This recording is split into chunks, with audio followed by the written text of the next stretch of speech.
OK? Voilà. Ça, c'est... cependant, si tu y vas avec des petits commentaires comme ça, avec un peu d'épices, là, c'est une bonne façon de se faire bloquer ça. Et là, c'est la même chose donc avec renégocier avec le Canada. Il va y avoir une renégociation avec le Canada, etc. Et c'est la même chose, vous avez le même genre de stratégie avec la Chine. Il annonce il y a quelques jours, il y a 3-4 jours, des tarifs de 80% contre la Chine. Imaginez ça, 80%. Ça veut dire que c'est presque le double. Les produits chinois vont coûter le double aux États-Unis. Le tarif de 80%, c'est que les produits chinois vont coûter le double aux États-Unis. Et là, qu'est-ce qui se passe? L'activité industrielle chinoise chute fortement en raison des tarifs douaniers imposés par Trump. Tout va au ralenti, les commandes diminuent, etc., etc. Mais c'est finalement exactement comme cette histoire de 51e État, c'est-à-dire que c'est... quand tu négocies, encore une fois, quand tu négocies avec, tu veux vendre ta maison, ta première offre, c'est toujours, mettons, tu veux vendre ta maison 350 000, mais ta première offre, c'est 400 000, hein? C'est ça, tu as toujours une plus grosse, c'est ça qui a fait, je l'ai expliqué 1000 fois, là, il y a des gens qui ne semblent pas comprendre, là. Tu fais une grosse offre au début, ça c'était Canada 51e, il n'a jamais voulu ça, il voulait juste renégocier, c'est ça qui est en train de se passer. Et là, il dit 80% de tarifs avec la Chine, là, la Chine panique et là veut absolument signer avec Trump. Et là, ici, ah oui, j'ai eu et ça c'était hier, j'ai eu une bonne rencontre avec la Chine en Suisse, et là, on a fait beaucoup de progrès, etc. Et puis finalement, Trump affirme que les relations commerciales entre les États-Unis et la Chine ont été totalement remises à zéro après les négociations sur les tarifs douaniers à Genève. Fait que tu arrives avec un truc, 80% de tarifs, puis finalement, tu négocies quelque chose de mitoyen. 51e, mettons, vous annexez, finalement, tu négocies quelque chose de mitoyen. Même chose avec l'Angleterre ici. Ils ont signé une entente avec l'Angleterre. C'était la grosse annonce du début de la semaine. Donc, Trump qui a signé une entente avec l'Angleterre. Et vous voyez ici, donc, le Canada est une priorité, déclare l'ambassadeur américain, citant l'annonce commerciale du Royaume-Uni comme un modèle. Donc, l'ambassadeur américain au Canada dit « L'entente qu'on vient de signer avec le Royaume-Uni, c'est le modèle du genre de négociation qu'on veut avoir avec le Canada. Il n'y a aucune astuce d'affaires de 51e État, dit l'autre. Là. Il n'a pas compris la chose. Ça m'énerve des fois dans les commentaires quand je vois, je ne devrais pas lire les commentaires, les gens me disent. Et donc, c'est toujours ça. Hein? Ça va être exactement comme je l'ai expliqué dès le début de cette histoire-là de 51e État, là, genre à l'automne dernier, après l'élection.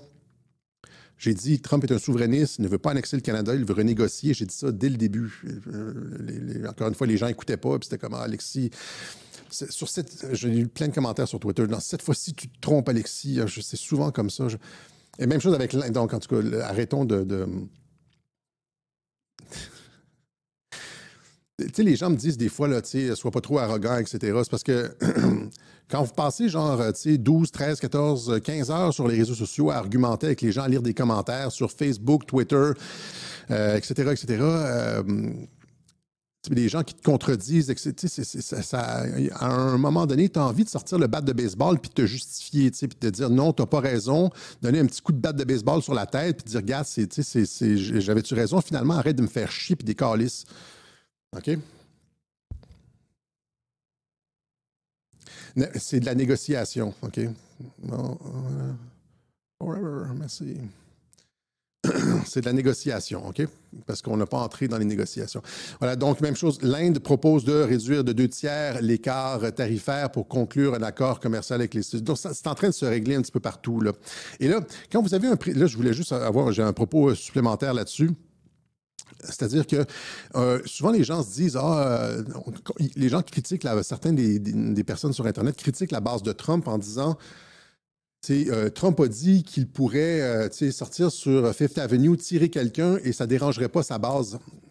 C'était évidemment une image, là. C'était pas exactement ce qu'il voulait. Des fois, je parle comme ça, moi aussi. J'utilise des mots très imagés. C'est parce que les Américains savent... ont le sentiment, rappelez-vous la vidéo que je vous ai montrée sur la réindustrialisation qui a fait pleurer tout le monde, là. Les Américains savent que Trump veut ramener les jobs aux États-Unis, que Trump ne les a pas vendus.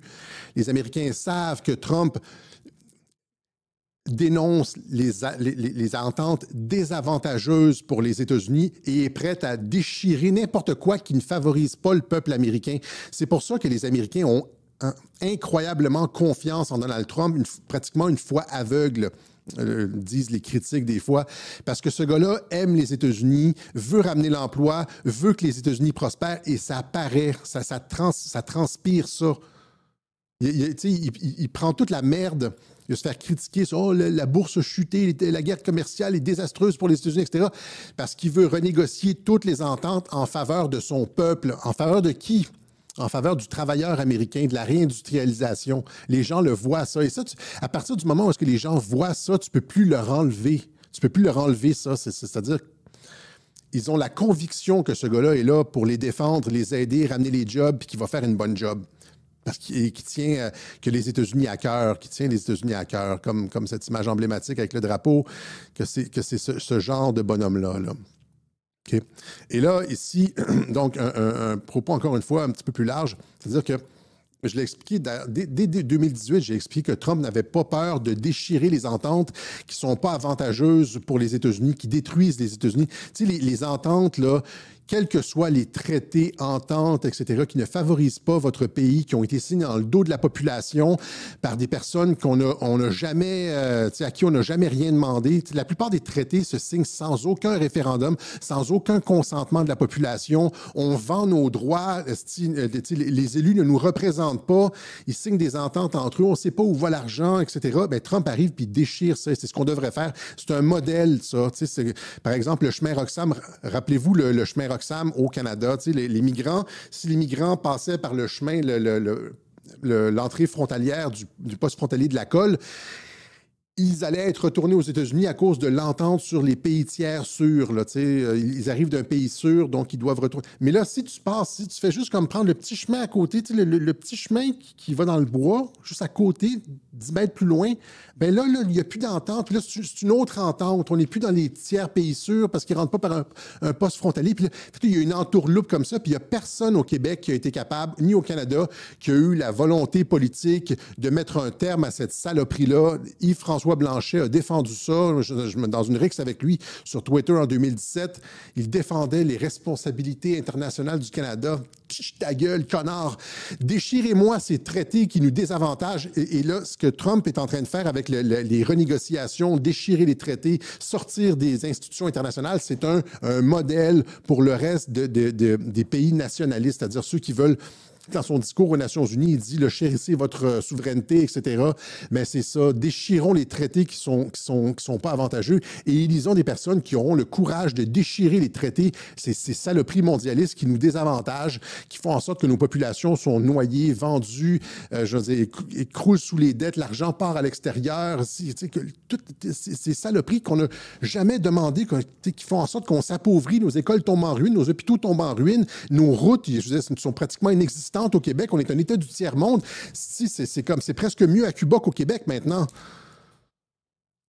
Et tout ça, ça a été fait by design, sciemment. Notre argent est pompé à l'extérieur et donné à des migrants qui ne devraient pas recevoir cet argent-là et pompé dans des dictatures internationales, dans des pays, etc. On dépense des fortunes dans des fonds verts complètement inutiles, etc., etc. Les objectifs du développement durable. On s'appauvrit et ça prendrait quelqu'un comme Donald Trump qui a la force de déchirer, c'est la même chose pour la France, Belgique, whatever, déchirer les traités, renégocier tout ce qui ne va pas dans le sens de notre intérêt. Ce que Trump fait, c'est qu'il remet à l'avant-scène la question de l'intérêt national qu'on a voulu effacer, qu'on a venu complètement gommer des relations internationales. L'intérêt national, ça n'existe. C'est quand la dernière fois que vous avez entendu ça? L'intérêt national de la France, l'intérêt national de... Si ça doit remonter à De Gaulle, certainement pas Macron, en tout cas, ni Flamby.